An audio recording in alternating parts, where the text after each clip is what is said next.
Shalom, shalom, shalom, mes frères et sœurs, mes bien-aimés dans les Seigneurs. Mbote bandeko nanga esika nyonso tout message ekokuta biso na pokwa to na tongo, ça dépend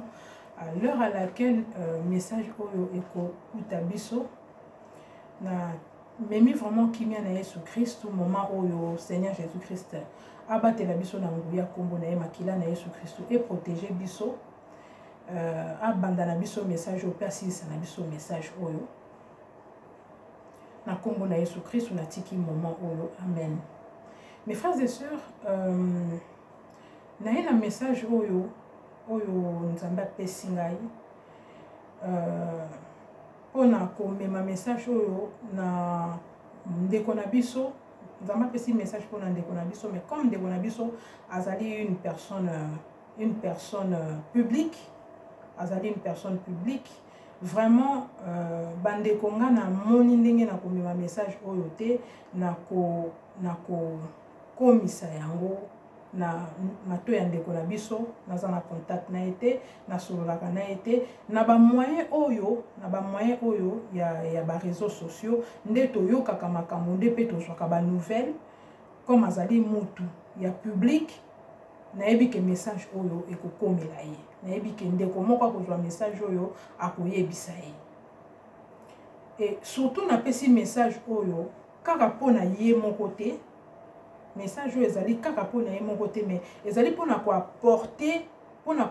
message oyo na peuple de Dieu. Entre-temps message oyo est concerné biso nyonso bana ya Nzambe, et concerné biso nyonso le peuple de Dieu. Pona nini je veux m'expliquer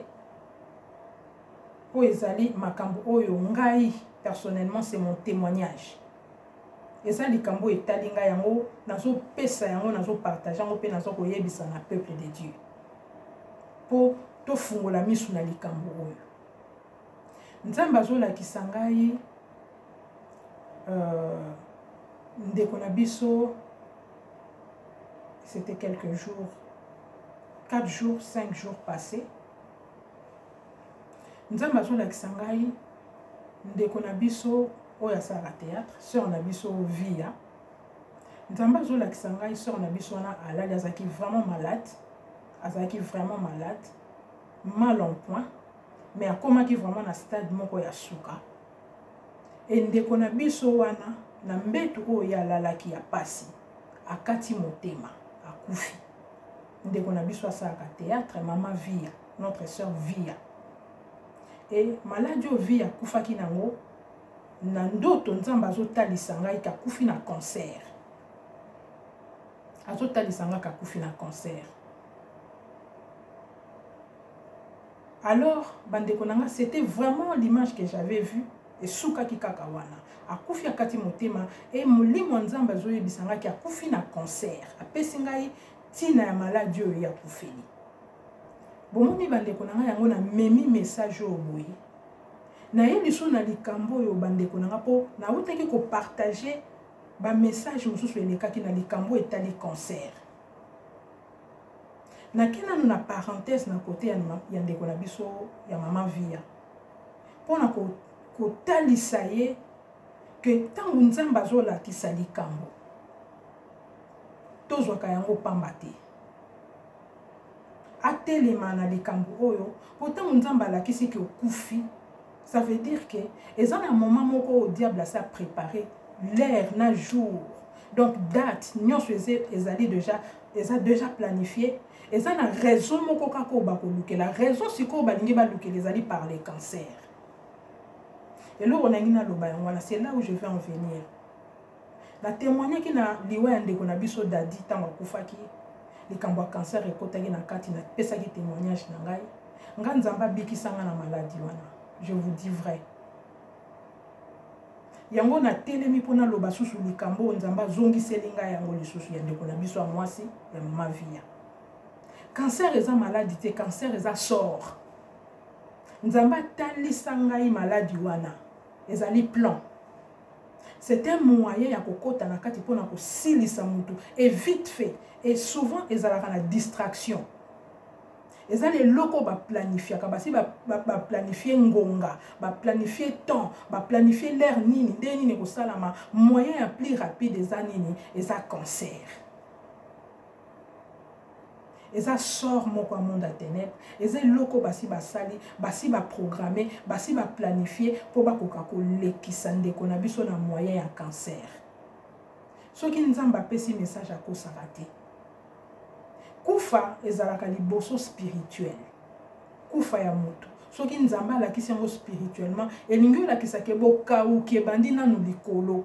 spirituellement avant ya kokoma physique ntango kokoma physique ekokoma trop tard soki moto wana atelemaki na mabondeli te eloko esali pasi yango wana mpo nga nayebi sor wana bandeko nayebi eloko nazoloba sor wana ngai nasubisango nalobaki yango je ne cesserai de témoigner de ça naotika kotémoigner yango te je sais de quoi je parle soki lelo nzamba atalisi na ndeko na biso via akotalisa mpe na ndeko mosusu un jour ekoriske susu atteindre susu bandeko ebele puisque ça fait ravage eloko oyo diable amona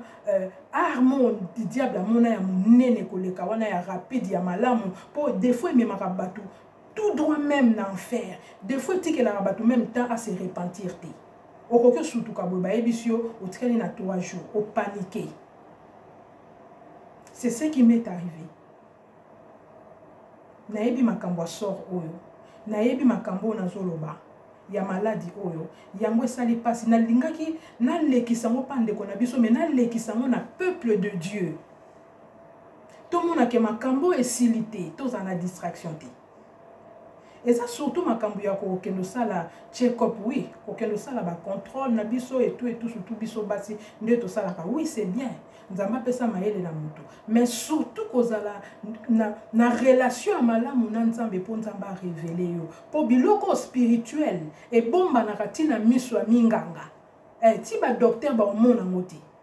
okei bamoni te ozongi bamoni te ozokaka pasi tango bango bakomona ale bakofungola bango miso ezaka mpo bapesa diagnostic baloba kaka tomoni cancer ese ekomi na suka bamona yango kaka na suka bandeko na nga tososola bandeko na nga tososola na likambo oyo eloko oyo biso tokoki kosala biso bana nzambe eza kaka mabondeli kokangama na nzambe kozala na vie ya prière kozala na vie ya losambo eloko eleki losambo ezali te eloko eleki moto aleki nzambe na nguya azali te mi bien aimé dans le Seigneur moto aleki nzambe azali te moto akorevelaka biso makambo eza diable te ya korevele biso ta korevele biso un jour soki ekomi trop tard mais nzambe na bolingo na ye azolakisa biso makambo ebombana soki lelo ayebisi ndeko na biso boye